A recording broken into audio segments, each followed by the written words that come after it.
네, 오늘도 주님의 영광이 충만한 주일입니다. 네, 오늘 예배를 통해서 부활하신 주님을 꼭 만나시는 귀한 은혜가 있으시기 바라겠습니다. 이제 다 같이 마음을 정돈하시고 기도하심으로 주일 예배를 시작하겠습니다.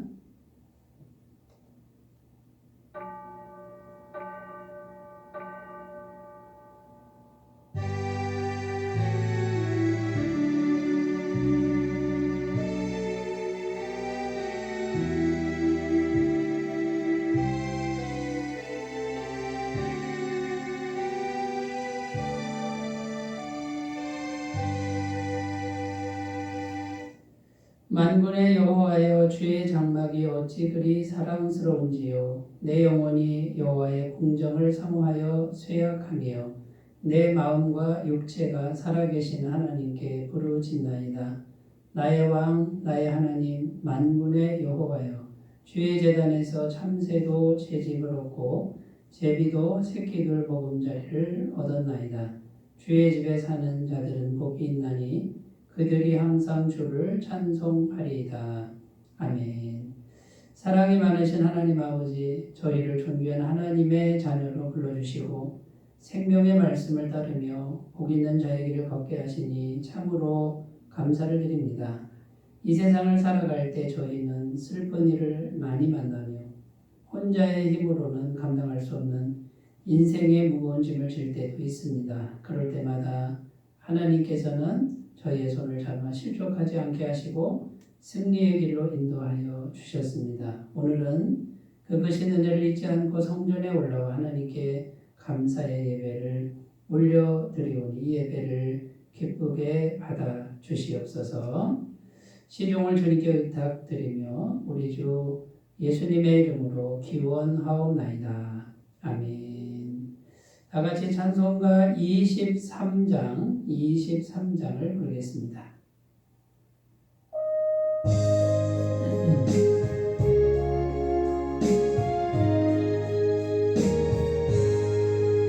만일이 내게 있으면 기뻐하시고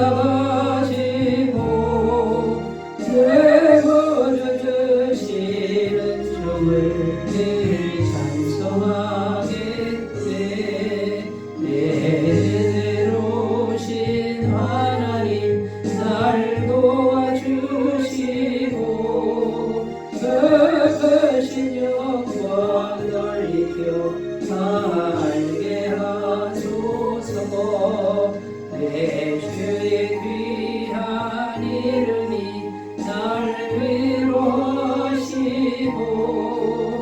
예비의 음악 같으니 잠이라 되도다. 내 죄의 원세 곁들여 그 결과 보시고 내 주한 마음을 비로소 고정케 하셨네. 아멘. 사도신경으로 신앙 고백을 드립니다. 나는 전능하신 아버지 하나님 천지의 창조주를 믿습니다. 나는 그의 유일하신 아들 우리 주 예수 그리스도를 믿습니다. 그는 성령으로 잉태되어 동정녀 마리아에게서 나시고 본디오 빌라도에게 고난을 받아 십자가에 못 박혀 죽으시고 장사된 지 사흘 만에 죽은 자 가운데서 다시 살아나셨으며 하늘에 오르시어 전능하신 아버지 하나님 우편에 앉아 계시다가 거기로부터 살아있는 자와 죽은 자를 심판하러 오십니다. 나는 성령을 믿으며 거룩한 공교회와 성도의 교제와 죄를 용서받는 것과 몸의 부활과 영생을 믿습니다. 아멘. 오늘 우리에게 주시는 하나님 말씀은 신약성경 고린도후서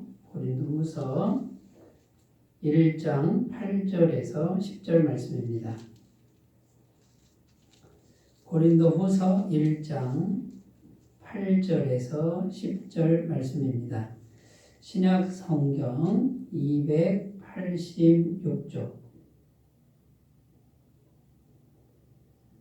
고린도후서 1장 8절에서 10절 말씀을 제가 봉독해 드리겠습니다. 형제들아 우리가 아시아에서 당한 환난을 너희가 모르기를 원하지 아니하노니 힘에 겹도록 심한 고난을 당하여 살 소망까지 끊어지고 우리는 우리 자신이 사형 선고를 받은 줄 알았으니 이는 우리로 자기를 의지하지 말고 오직 죽은 자를 다시 살리시는 하나님만 의지하게 하심이라.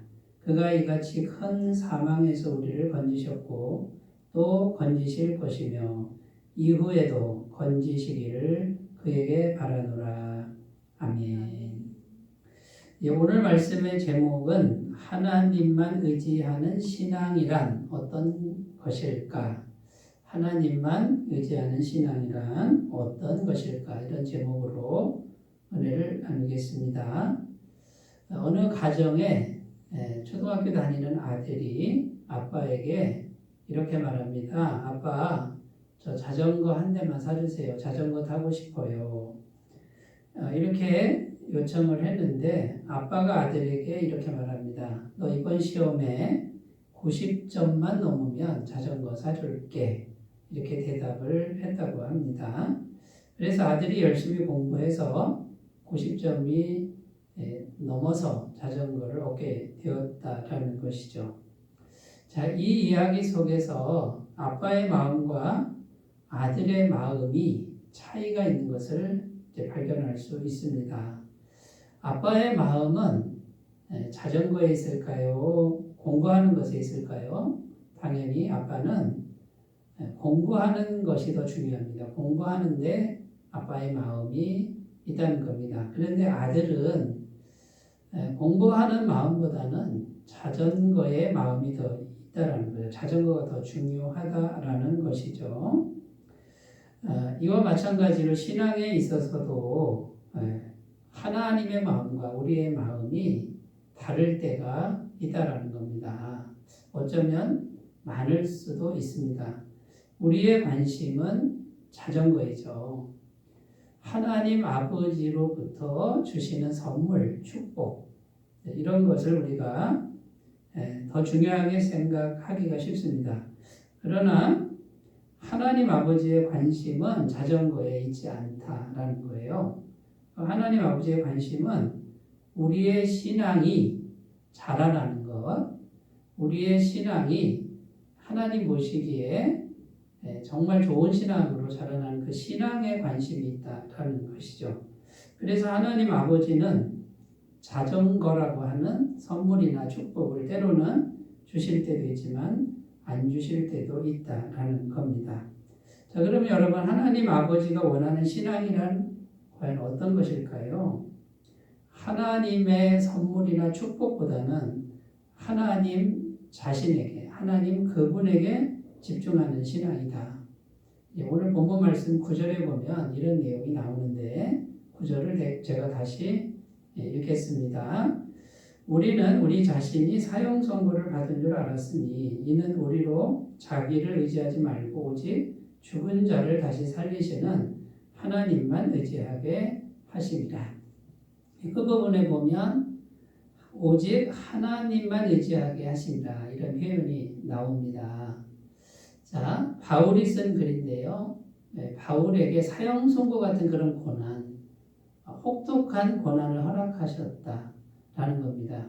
왜 그러냐? 하나님만 의지하게 하는 그 신앙이 길러지게 하는 것이 하나님의 마음이라는 겁니다. 그래서 때로는 선물도 주시지만 또 때로는 이런 혹독한 시련과 고난도 주신다라는 것이죠. 오늘 우리가 읽은 말씀을 조금 더 자세히 살펴보면요. 우리가 모두 세 절을 읽었지요. 8절, 9절, 10절 이렇게 세 절을 읽었는데 시제를 보면 8절은 과거의 일이고요.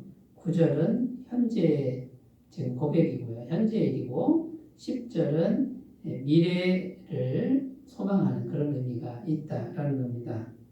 8절 내용은 바울 일행이 과거에 엄청난 환난을 겪었다라는 겁니다. 읽어보겠습니다. 형제들아, 우리가 아시아에서 당한 환난을 너희가 모르기를 원하지 아니하노니 힘에 겹도록 심한 고난을 당하여 살 소망까지 끊어지고.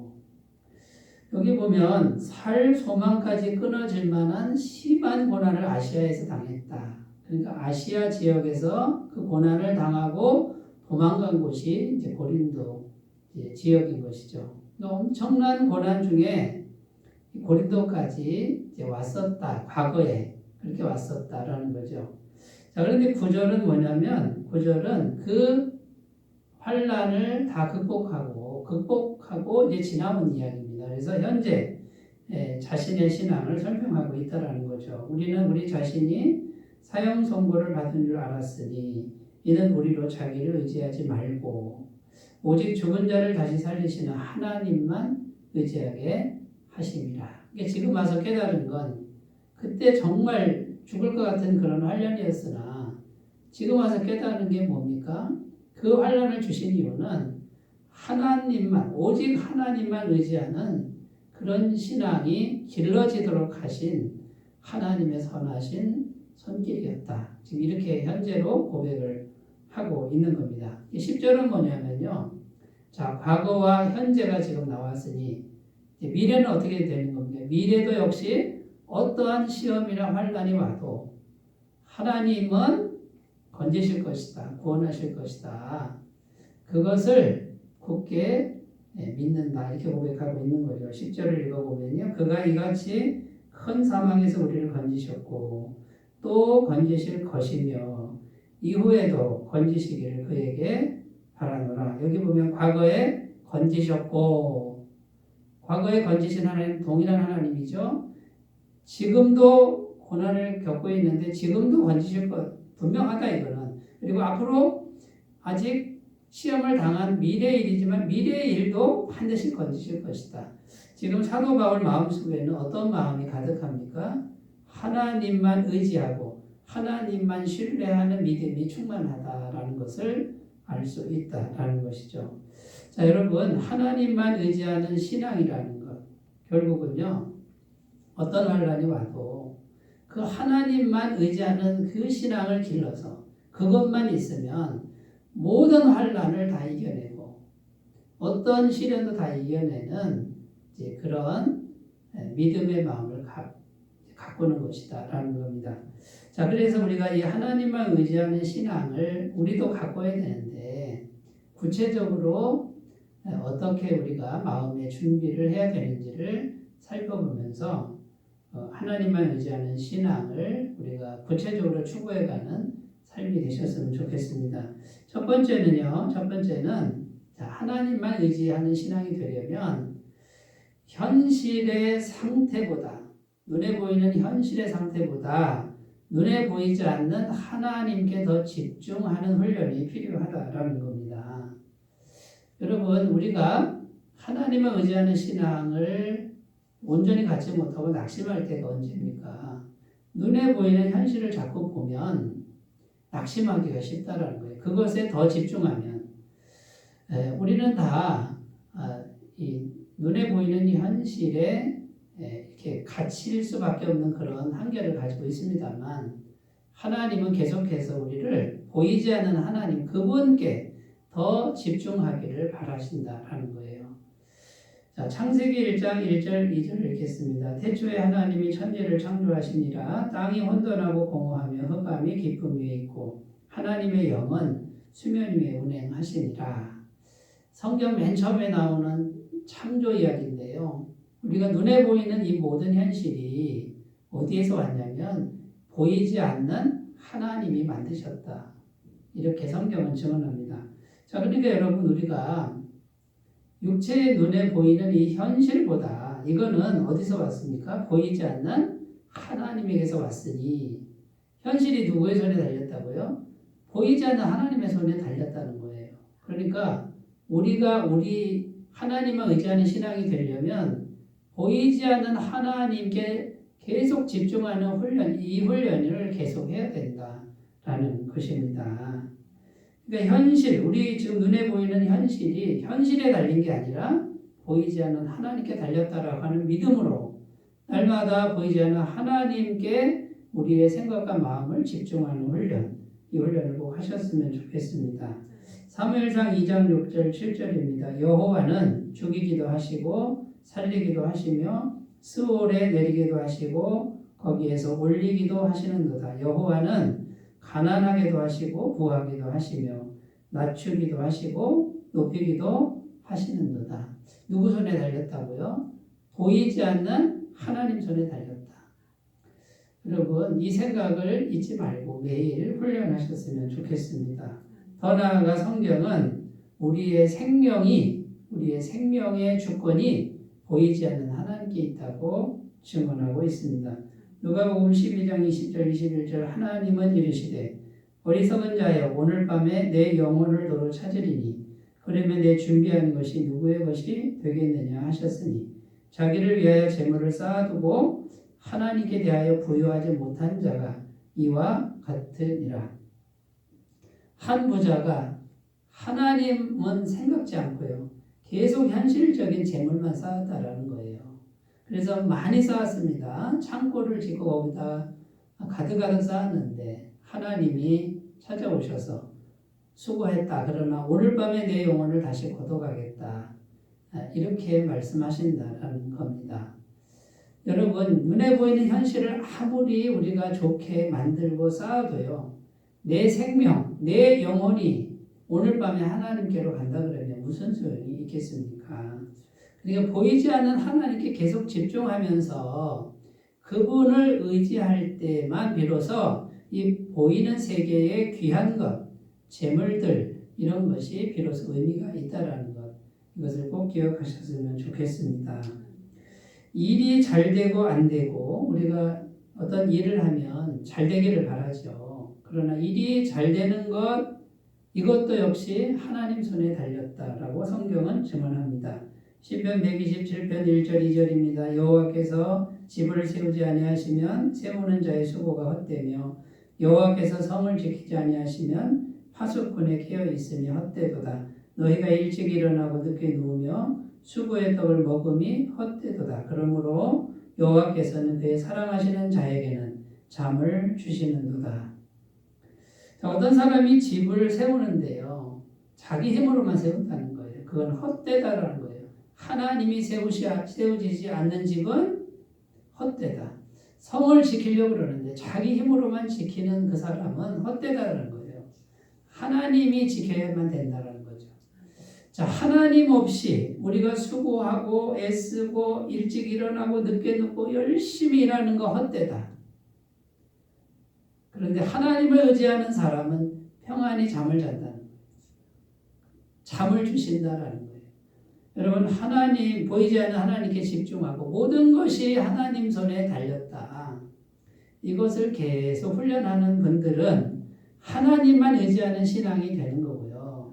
하나님만 의지하는 신앙, 요것만 가지고 있으면 어떤 환란이 와도 사형 선고 받은 것 같은 그런 시련이 와도 다 이겨낸다라고 오늘 성경은 말씀하고 있는 겁니다. 여러분, 보이는 현실보다 보이지 않는 하나님께 계속 집중하시는 이 훈련을 성실하게 가셨으면 좋겠습니다. 자, 두 번째 어떤 훈련을 우리가 해야 되냐면요. 현실의 부요함, 눈에 보이는 현실의 부요함, 풍부함보다 그걸 의지하는 것보다 하나님과의 교제입니다. 사귐을 더 중요하게 여기는 이 훈련이 필요하다라는 겁니다. 자, 여러분, 우리가 현실적으로 많이 쌓아놓으면 그래 좀 든든한 게 있지요.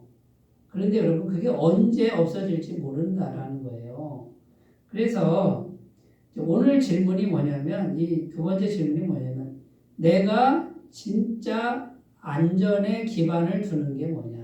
현실의 부요함이냐? 많이 쌓아놓은 곳이냐? 여기가 진짜 나의 안전의 기반이라고 생각하느냐? 아니면 보이지 않는 하나님과 내가 지금 교제하고 있는데, 사귀고 있는데 이것만 있으면 안전하다. 둘 중에 어느 것을 더 중요하게 여기느냐의 질문입니다. 성경은 보이지 않는 하나님과 사귀고 있고 진실되게 교제하고 있는 이것이 진정한 안전의 기반이다. 이 훈련을 하라라고 성경은 권면하고 있다라는 것이죠.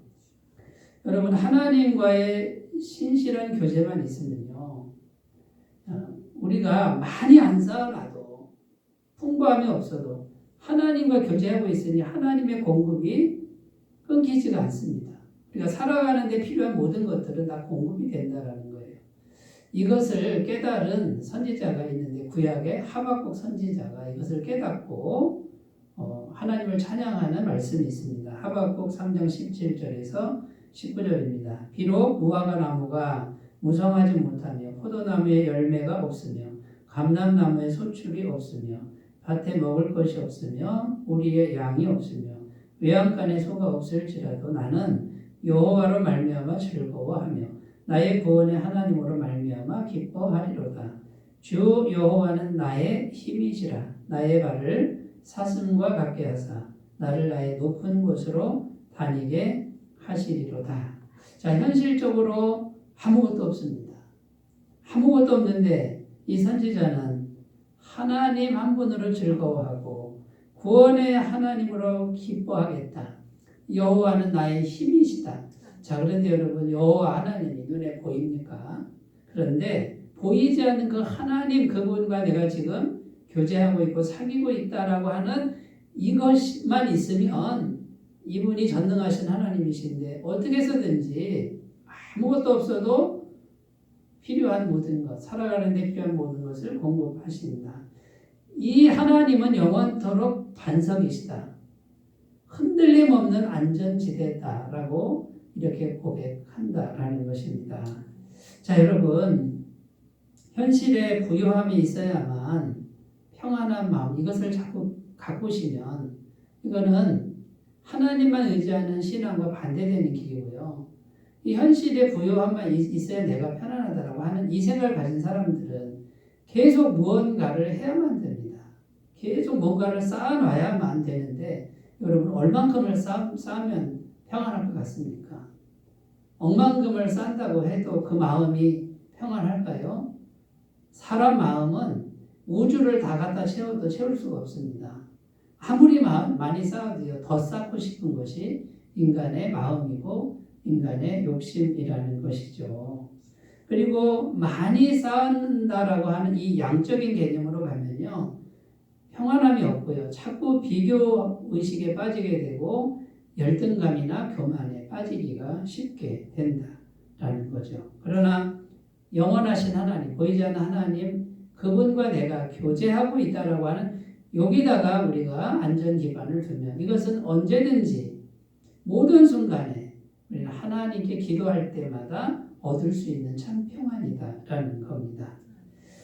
여러분, 이 길로 꼭 가셨으면 좋겠습니다. 성경에 보면 사도 바울, 이 사도 바울도 보이지 않는 하나님과의 교제, 여기에다 안전 기반을 둔 것을 알 수 있는데요. 빌립보서 4장 11절 12절입니다. 내가 궁핍함으로 말하는 것이 아니니라. 어떤 형편이든지 나는 자족하기를 배웠노니 나는 비천에 처할 줄도 알고 풍부에 처할 줄도 알아. 모든 일 곧 배부름과 배고픔과 풍부와 궁핍에도 처할 줄 아는 일체의 비결을 배웠노라. 자, 사도 바울은 풍부나 궁핍이나 차이가 없습니다. 둘 다 자족합니다. 그러면 사도 바울의 이 평안의 기반은 소유에 있지 않습니다. 풍요에 있지 않고 하나님, 보이지 않는 하나님과의 교제에 있었다. 그러니까 풍부에도 자족하고 궁핍에도 자족하는 평안한 마음이 되었다라는 것입니다. 구약 성경의 다윗, 이 다윗 왕도 이 평안함의 비밀을 터득한 분으로 나오는데요. 시편 23편 1절 2절입니다. 여호와는 나의 목자시니 내게 부족함이 없으리로다. 그가 나를 푸른 풀밭에 누이시며 쉴 만한 물가로 인도하시는 도다. 자, 여러분, 다윗의 인생을 보면 정말 파란만장했고요. 죽을 고비 숱하게 넘겼고 배고픈 날이 많았습니다.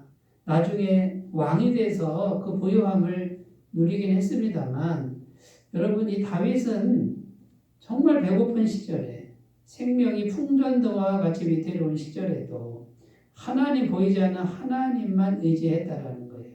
그런데 그 하나님만 의지했더니 부족함이 없는 삶이 되었다라는 것이죠.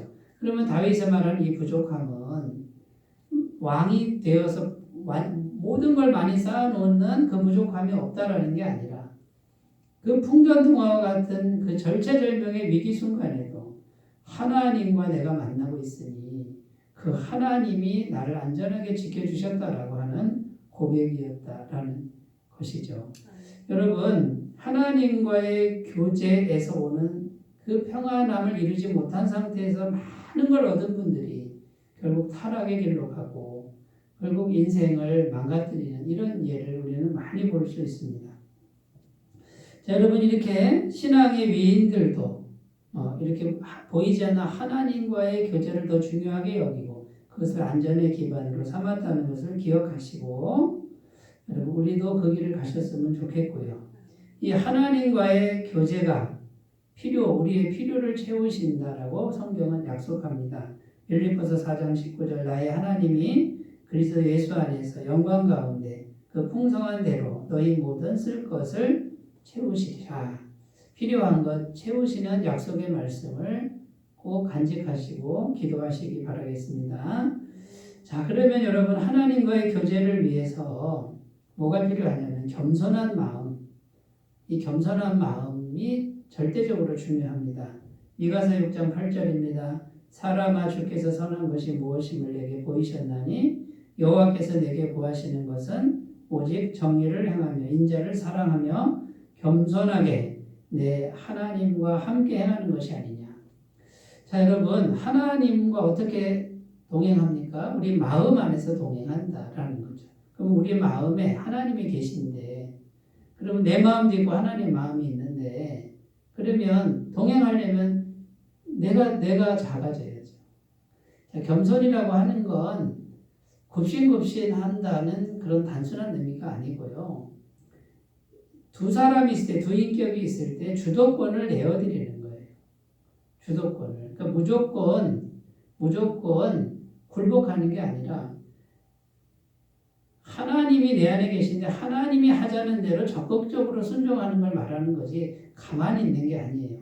적극적 순종, 적극적 따름, 이것이 겸손이라는 거예요. 그런데 하나님이 내 안에서 나와 동행하시려면 내가 필연적으로 내 마음을 비우고 주님을 따라가려는 이 결단이 필요하다.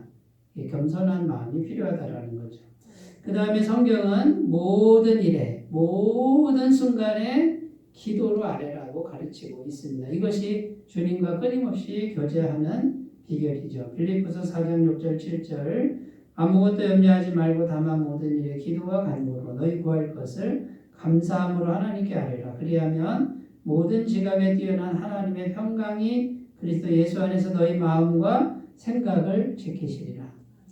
모든 일에 기도로 아뢰라. 이것이 하나님과 보이지 않는 하나님과 계속적으로 교제하는 것이고 그것이 가장 안전한 반석이고 가장 안전한 그런 위치라는 것이고요. 이걸 통해서 계속 하나님은 우리에게 필요한 것을 현실적으로 얼마든지 공급해 주시는 것을 꼭 믿으셨으면 좋겠습니다.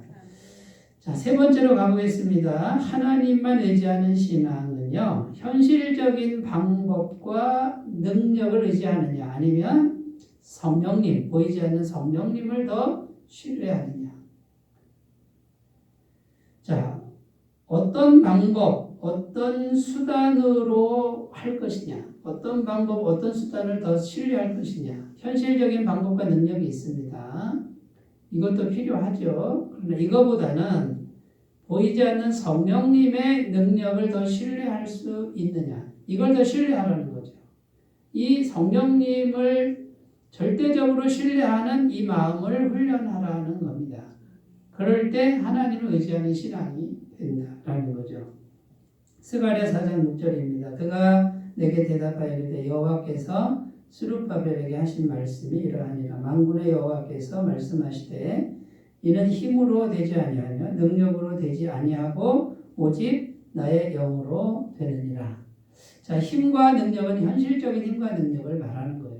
세상적인 것, 인간적인 것. 그게 아무리 대단해도 안 되는 게 있단 말이죠. 그러나 성령으로는 다 된다라고 성경은 증언합니다. 여러분, 현실적인 방법 또 현실적인 능력으로 하려고 하면요, 우리 인간적인 거 아닙니까? 한계가 있으니까 필연적으로 치열하게 경쟁하고 치열하게 싸우고 빼앗고, 그러니까 그 과정에서 미움과 시기와 원망과 때로는 거짓말, 도둑질, 강도질 이런 것을 서슴없이 할 수밖에 없는 이제 그런 방향으로 간다라는 겁니다. 그러나 성령님으로 한다. 성령님을 의지해서 성령님이 하시도록 한다. 그러면 여러분 어떻게 될까요? 기도하게 되고요. 성령님이 하시려면 진실된 마음이 되어야 돼요. 그러니까 기도하게 되고 진실된 마음이 되고, 그 다음에 악한 마음은 먹으면 성령님이 역사하지 않으니까 악한 마음을 버리게 되고, 용서하는 마음이 되고요. 죄가 있으면 자꾸 회개하게 되고, 그런데 그 성령님이 살아계신 분이라, 전능하신 분이라 그분의 능력으로 가능하다라는 거예요. 그러니까 일은 일대로 되고 우리의 마음은 마음대로 아름답고 거룩한 마음이 될 수 있다라는 것이죠. 자, 그런데 여러분, 이 보이지 않는 성령님을 더 신뢰하는 이 훈련이 필요하다. 하루아침에 되지 않는다라는 겁니다. 성령님은 일단 전능하신 하나님이신 것을 믿으셨으면 좋겠습니다. 고린도서 13장 13절, 주 예수 그리스도의 은혜와 하나님의 사랑과 성령의 교통하심이 너희 무리와 함께 있을지어다. 여기 예수님과 하나님과 성령님이 나란히 나오는데요. 삼위일체 하나님, 성령님은 전능하신 하나님이시다. 그러니까 성령님을 의지하는 건요, 전능하신 분을 의지하는 것과 같습니다. 두 번째, 성령은요, 성령님이 일하시고 성령님이 일하시는 분이다 이렇게 나오고요. 성령님은 성취하시는 분이다 이렇게 나오고 있습니다. 예레미야 33장 2절 3절, 일을 행하시는 여호와, 그것을 만들며 성취하시는 여호와, 그의 이름을 여호와라 하느니가 이와 같이 이르시도다. 너는 내게 부르짖으라. 내가 내게 응답하겠고 내가 알지 못하는 크고 은밀한 일을 내게 보이리라. 자, 기도하면 응답하겠다고 했는데 뭐라고 되어 있습니까? 일을 행하시는 여호와. 일은 누가 하신다고요? 성령님이 하신다. 그 일을 만들며 성취하시는 여호와. 눈에 보이지 않으나 만져지지 않으나 성령님은요, 모든 것을 행하시는 분이고 그분이 만들고 성취하신다. 여러분, 그러면 이 믿음만 있으면 성령님을 더 신뢰하는 게 가능해질 줄로 믿습니다. 성령님은요, 모든 문제를 기적으로 해결하시는 분이다. 성경이 이렇게 나옵니다. 누가복음 4장 18절 19절, 주의 성령이 내게 임하셨으니 이는 가난한 자에게 복음을 전하게 하시려고 내게 기름을 부으시고 나를 보내사 포로된 자에게 자유를, 눈먼 자에게 다시 보게 함을 전파하며 눌린 자를 자유롭게 하고 주의 은혜의 해를 전파하게 하려 하심이라 하였더라. 예수님이요, 회당에 들어가서 공생애 시작할 때 선포한 말씀인데요. 주의 성령이 내게 임하셨다. 왜? 기적을 행하시는데, 복음을 전하게 하는데 기적으로 행하십니다. 포로된 자를 자유케 하고 눈먼 자 눈뜨게 하고 그다음에 눌린 자를 자유롭게 하는 이 놀라운 하나님의 능력으로 복음이 전파된다. 그런데 예수님이 그 일을 감당하셨다라는 거죠. 여러분, 이 성령님은 모든 문제를 다 해결할 수 있는 분이에요. 근데 기적이 있는 분이에요. 이 기적을 믿으시는 은혜가 있으시기 바라겠습니다. 자, 그러면 여러분, 우리가 이 성령님을 절대적으로 의지하는 이것이 오직 하나님만 의지하는 신앙인데, 우리가 늘 기도하면서 성령님의 일하심, 행하심을 기다리는 훈련이 필요하다. 이 훈련하셔야 됩니다. 매일매일 기도하고 성령님의 행하시는 것을 마음으로 기다리고 또 기도하고 기다리는 이 훈련을 하시는 분들은 하나님만 의지하게 되시고 모든 환난, 모든 시험을 이기게 될 줄로 믿습니다. 시편 40편 1절 2절 내가 여호와를 기다리고 기다렸더니 귀를 기울이사 나의 부르짖음을 들으셨도다. 나를 기가 막힐 웅덩이와 수렁에서 끌어올리시고 내 발을 반석 위에 두사 내 걸음을 견고하게 하셨도다. 내가 여호와를 기다리고 기다렸더니, 여러분 이 기다림이 중요한 거예요. 성령님을 의지하는 분들은 성령님을 기다리는 건 필수 과정이에요. 기다리고 기다렸더니 귀를 기울이사 내 부르짖음을 들으시고 나를 기가 막힐 웅덩이에서 끌어올리시고 내 발을 끌어올리신 게 끝이 아니라 반석 위에 두셔서 내 걸음을 견고하게 하셨도다. 잘 걸어가게 하셨도다. 흔들림 없게 하셨도다. 이 말씀이 저와 여러분에게 그대로 이루어지는 놀라운 은총이 있으시기를 바라겠습니다. 말씀을 정리합니다. 하나님만 의지하는 신앙이란 어떤 것일까요? 하나님은 우리의 신앙이 자라기를 원하는데, 이 보이지 않는 부분이 자라기를 원하는데 우리는 보이는 현실적인 축복을 원하고 있지는 않습니까? 우리가 보이지 않는 하나님께 집중하는 그런 훈련을 하셨으면 좋겠고요. 현실의 상태보다는 보이지 않는 하나님께 자꾸 집중하고 하나님과의 교제를 힘쓰고 계속 기도하는 거 힘쓰고 오직 성령님의 능력이면, 이 보이지 않는 성령님의 능력이면 모든 게 가능하다라고 하는 믿음으로 늘 기도하고 기다리면서 기대하는 이 삶을 성실히 살아가기를 바라겠습니다. 기도합니다.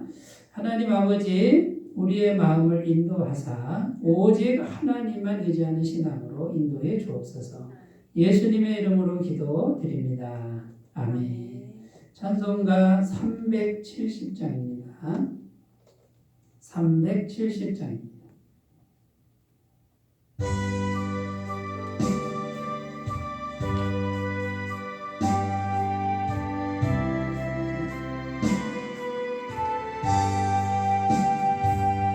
주 안에 있는 나에게 단 근심이 있으랴 십자가 밑에 나가 내 짐을 풀었네. 주님을 찬송하면서 할렐루야 할렐루야 내 앞길 멀고 험해도 나 주님만 따라가리. 그 두려움이 변하여 내 기도 되었고 전날의 한숨 변하여 내 노래 되었네. 주님을 찬송하면서 할렐루야 할렐루야 내 앞길 멀고 험해도 나 주님만 따라가리. 내 주는 잠이 하셔서 늘 함께 계시고 내 궁리 밤을 아시고 늘 채워주시네.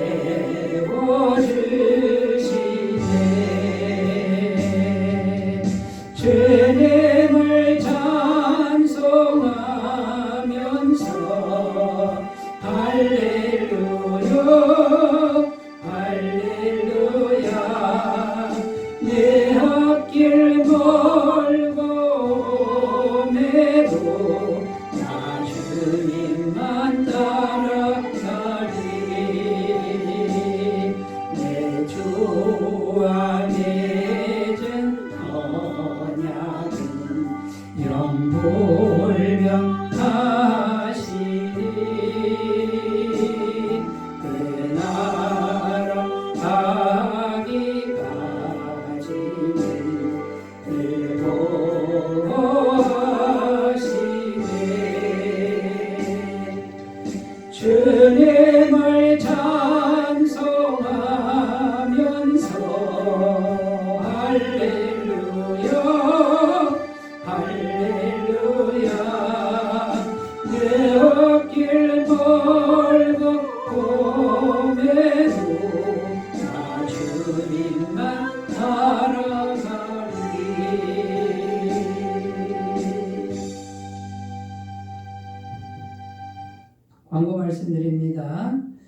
남녀 선교회 분기회에 오늘 오전 예배 후에 갖도록 하겠습니다. 시간과 장소는 선교회별로 자유롭게 정하셔서 진행해 주시기를 바라겠습니다.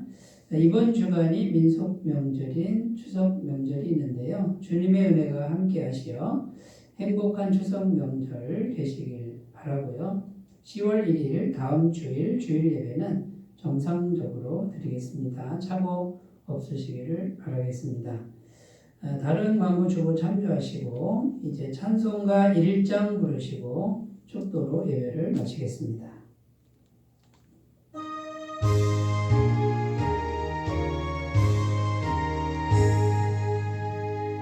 만복의 근원 하나님 온 백성 찬송 드리고 저 천사여 찬송하세 찬송 성부 성자 성령